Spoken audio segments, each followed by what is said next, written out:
বিসমিল্লাহির রহমানির রহিম। তো আমি এখন বসে আছি, দেখতে পাচ্ছেন, আমার চাচার সাথে। তো সে এক সময় আমার টিচার ছিল। তো তার সাথে আমার প্রায় অনেকদিন পরে দেখা। তো তার সাথে দেখা হওয়ার পরে আমার আগের কিছু কাহিনী মনে পড়ে গেছে। তো সে এক সময় আমাকে পড়াশোনা করাইছে, প্রায় মানে টিউশনি করাইছে আমাকে। তো আজকে সে আমার সামনে দিয়ে হাইটে যাইতেছে, পরে আমি ডাক দিলাম, স্যার কোথায় যাচ্ছে? পরে আমার কাছে আসলে তারপরে আমার কাছে বসলো। তারপরে স্যারকে আমি জিজ্ঞেস করলাম, স্যার আপনার হাতে এটা কি? স্যার বললো, দেখো তুমি এটা কি। পরে দেখলাম একটা নোটবুক। পরে আমি খাতাটা মেলায় দেখলাম স্যার অনেক জীবন কাহিনী এটার মধ্যে উল্লেখ করে।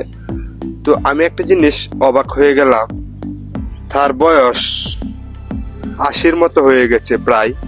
তো তারপরেও সে শিক্ষা জীবনটা এখনো ধরে রাখছে, চর্চা করতেছে, রানিং আছে।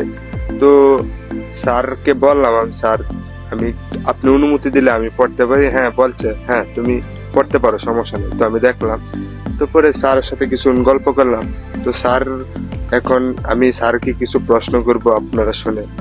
আসসালামু আলাইকুম স্যার। ওয়ালাইকুম সালাম। স্যার একটু জোরে বলেন। ওয়ালাইকুম সালাম। স্যার আপনার যে এটা যে আপনি লেখেন, এগুলা কি আপনি এখনো স্মরণ শক্তি কাজ করে? নিশ্চয়ই, নাহলে লেখছি কি বাড়িতে?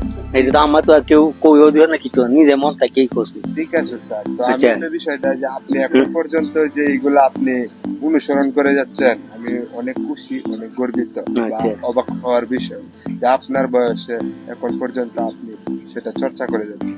তো স্যার, আপনি বইটার মধ্যে যে জীবন কাহিনী বা ছন্দগুলা উল্লেখ করেন, ওইগুলা যদি আমাদের একটু একটু পড়ে শোনান, তাহলে ওরা অন্যরাও জানতে পারতো আর কি। আচ্ছা।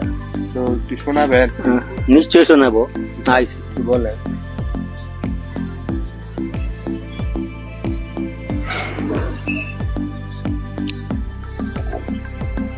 বিসমিল্লাহির রহমানির রহিম।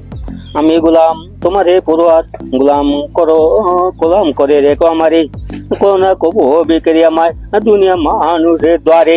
আমি গোলাম তোমারে পড়ুয়ার, গোলাম করে রেখো আমারে, কোন কবু বিক্রি আমায় দুনিয়া মানুষের দ্বারে। কালিক মালিক তুমি আল্লাহ, তুমি তো আমাদের পালনওয়ালা। কালিক মালিক তুমি আল্লাহ, তুমি তো আমাদের পালনওয়ালা। দাও তৌফিক কাটাইতে জীবন তোমার কুটির দ্বারে। আমি গোলাম তোমারে পড়ুয়ার, গোলাম করে